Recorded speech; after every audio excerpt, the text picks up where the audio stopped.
자, 피터캣 북클럽 118번째 작품은 19세기 프랑스 작가인 플로베르의 마담 보바리입니다. 이 얘기부터 하고 시작하겠습니다. 우리는 문학을 읽을 때 세 가지를 알고 읽으면 큰 도움이 되는데 두고두고 편해지는 거 있잖아요. 그게 뭐냐면 계몽주의, 낭만주의, 사실주의. 오늘은 그 얘기부터 시작을 해보겠습니다.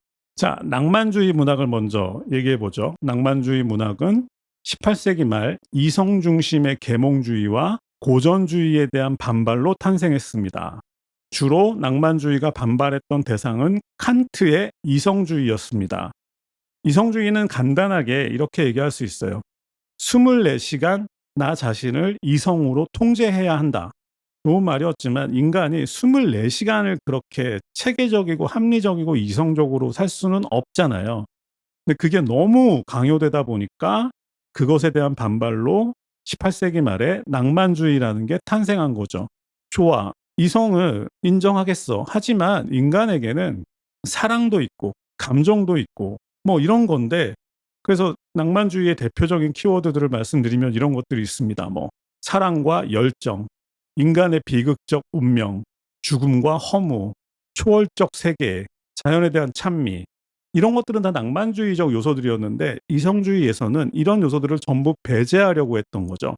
24시간 깨어 있어라. 그래서 24시간 이성적으로 사고하고 행동하라고 너무 강요를 하니까 이것에 대한 반발로 낭만주의가 태어났고, 낭만주의를 대표하는 작가가 뭐 예를 들어 시인인 워드워스나 뭐 바이런, 그다음에 괴테 같은 사람들이 낭만주의를 대표하는 작가들이 된 거죠. 근데 문제는 뭐든 지나치면 독이 되잖아요.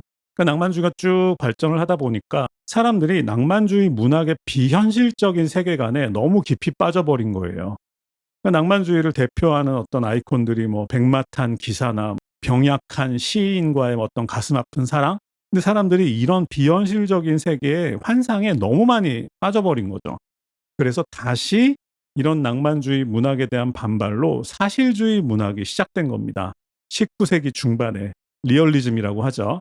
그러니까 사실주의에서는 이렇게 선언을 한 거죠. 현실은 그렇게 로맨틱한 게 아니야. 비정한 거야. 우리의 인생은 비정하잖아. 그리고 그렇게 19세기 중반에 시작된 사실주의가 지금까지 이어져 오고 있습니다.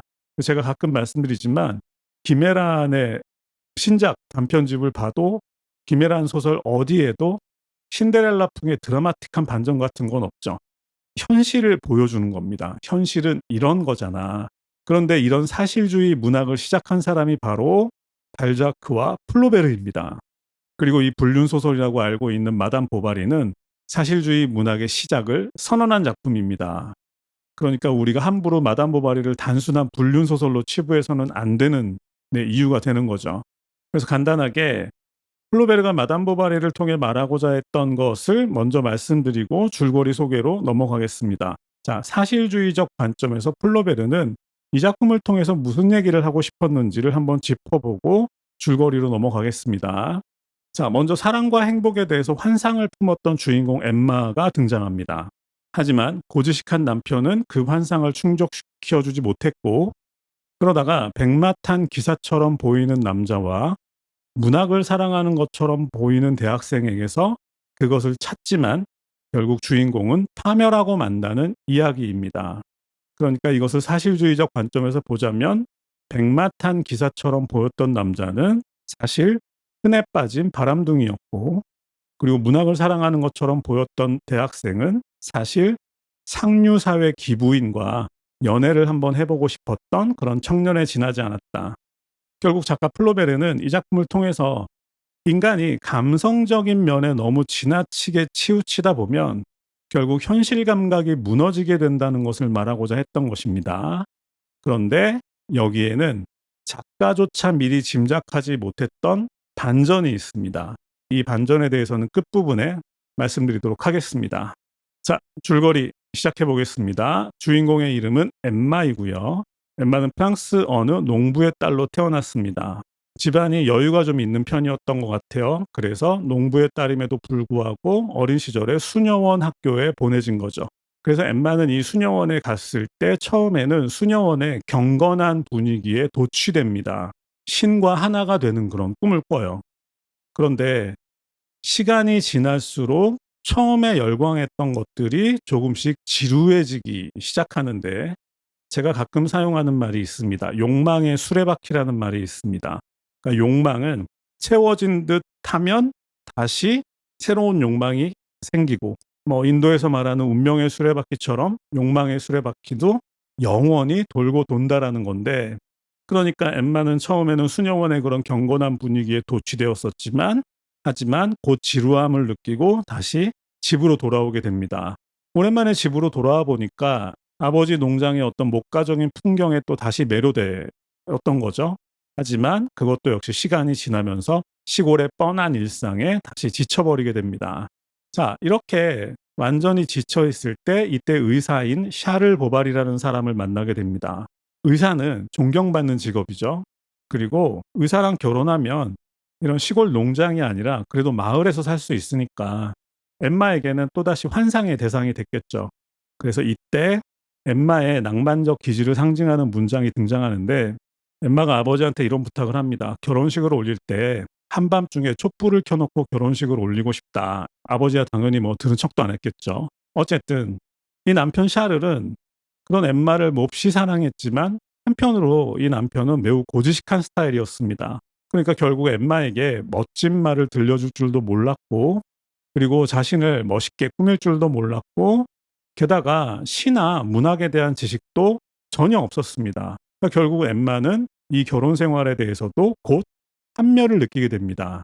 이때 이런 문장이 등장하는데, 결혼 전 그녀는 사랑이라고 믿었다. 그러나 사랑에 응당 따라야 할 행복이 오지 않으니 자기가 잘못 생각한 게 틀림없다는 생각이 들었다. 엠마는 책에서 그렇게 아름답게 보였던 희열이니 정열이니 황홀이니 하는 것들이 정확히 무엇을 의미하는지 알고 싶었다. 그러다가 어느 귀족의 무도회에 우연히 초대를 받아서 이제 춤을 추러 가게 되는데, 남편과 함께 그때 아주 멋있는 문장이 하나 등장합니다. 짧지만 멋있는 문장이 있는데, 엠마는 춤추는 걸 좋아했지만 그때까지는 왈츠를 춰본 적이 한 번도 없었다고 해요. 그래서 그 어느 귀족의 무도회에서 엠마는 태어나서 처음으로 왈츠를 추게 되는데, 그때 엠마의 기분을 묘사한 문장이 이렇게 등장합니다. 그들이 빙글빙글 돌자 주위의 모든 것이 돌기 시작했다.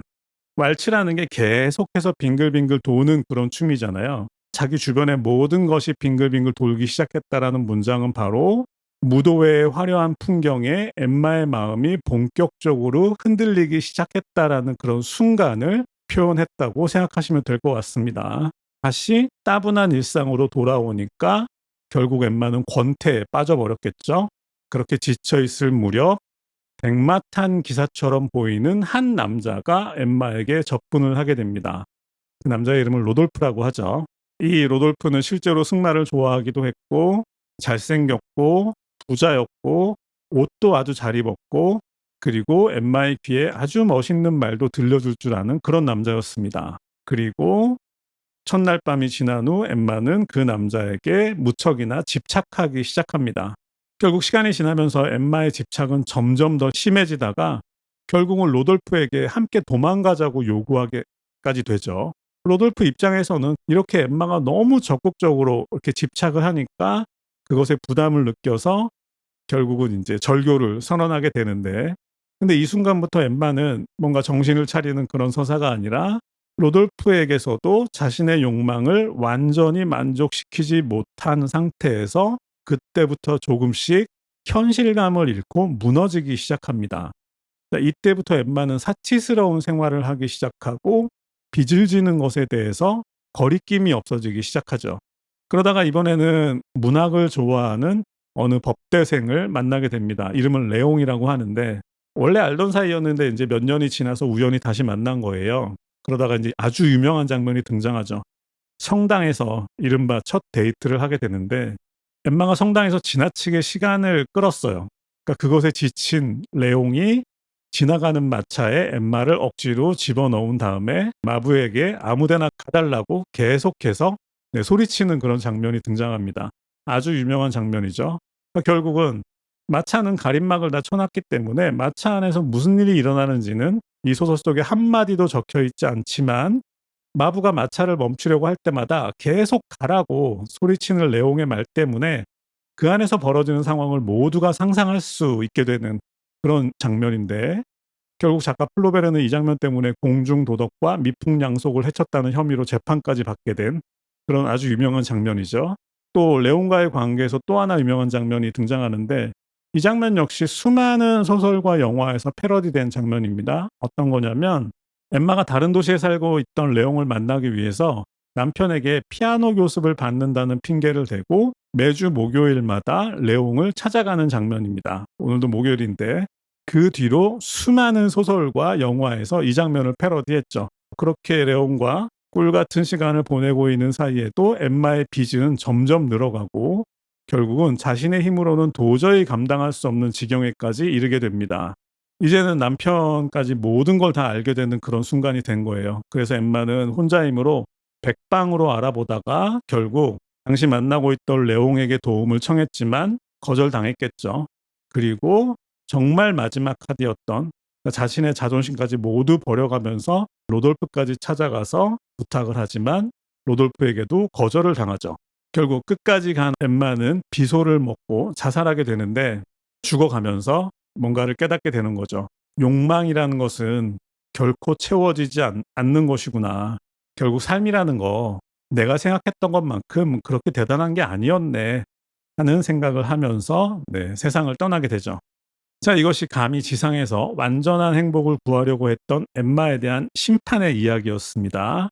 그래서 유명한 보바리즘이라는 용어가 있죠.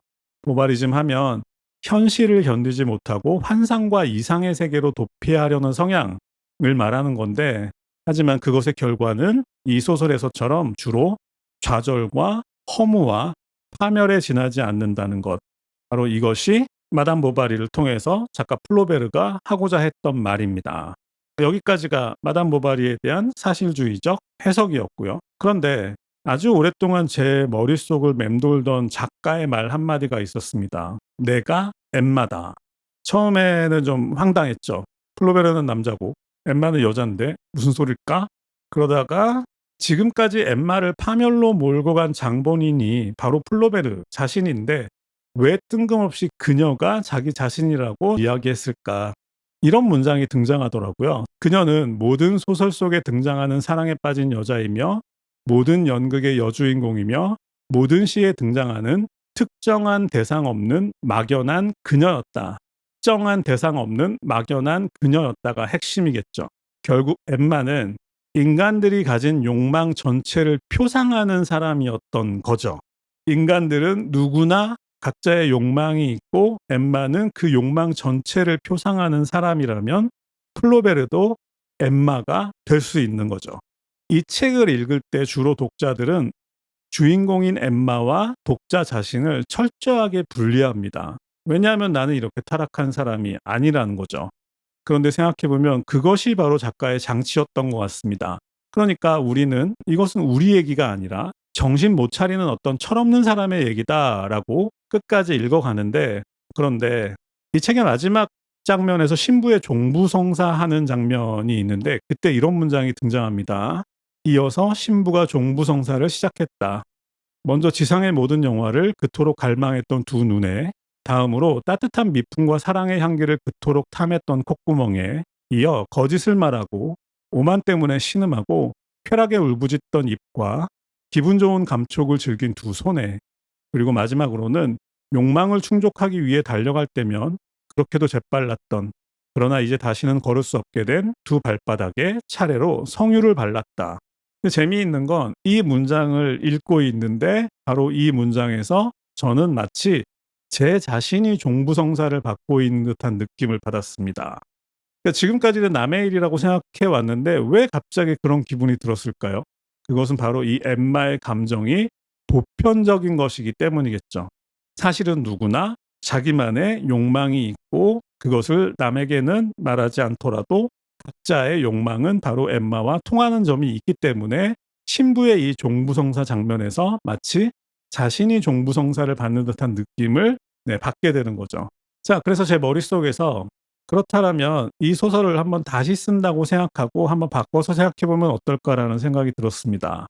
그러니까 흔히 생각하듯이 엠마가 자기 내면의 욕망을 외면하고 그저 평범한 주부로 살았다면 어땠을까? 그런 가정을 해 보니까 엠마는 그런 평범한 주부로는 도저히 살 수 없었을 것 같다는 생각이 들어요. 우리가 봐도 엠마가 자신의 모든 욕망을 억제하고 평생을 죽을 때까지 평범한 주부로 살 수 있었을까요? 제 생각엔 힘들었을 것 같아요. 결코 쉽지 않았을 것 같고, 그리고 정말 만약 억지로 그렇게 살았다 하더라도 그녀의 삶은 단 한순간이라도 행복한 순간이 있었을까요? 생각해 보니까 이거는 어디까지나 엠마의 삶이고, 심지어는 엠마에게는 단 한 번밖에 주어지지 않는 삶인데 왜 엠마는 그 한 번뿐인 삶에서 자신이 원하는 행복을 추구하면 안 되나 하는 생각이 드는 거예요. 그래서 작가 플로베르가 "내가 엠마다."라고 했던 거죠. 자, 이것은 해결할 수 없는 문제인 것 같습니다. 자, 이런 질문에 맞닥뜨리게 되는 거죠. 인간은 자신의 행복을 어디까지 추구할 수 있고 또 어디에서 멈춰야 하나? 그리고 어디까지 추구할 수 있고 어디에서 멈춰야 하는 것에 대해서 정답이라는 게 있을 수 있나? 모든 사람에게 공통적으로 해당하는 정답이라는 게 있을 수 있나? 사실 이거는 간단한 문제죠. 이런 문제는 각자의 해결책이 다 다른 그런 종류의 문제겠죠. 결국은 엠마는 그 수많은 사례 중에서 하나에 불과했던 거죠. 다만 우리하고 다른 점은 대다수의 사람들은 그 욕망을 어느 시점에서 참고 자제하지만 엠마는 끝까지 그걸 밀어붙였다는 것만 다를 뿐, 사실은 엠마와 우리는 전혀 다르지 않다. 작가는 바로 이 얘기를 하려고 했던 거죠. 오늘 마담 보바리 소개는 여기까지 하겠습니다. 감사합니다.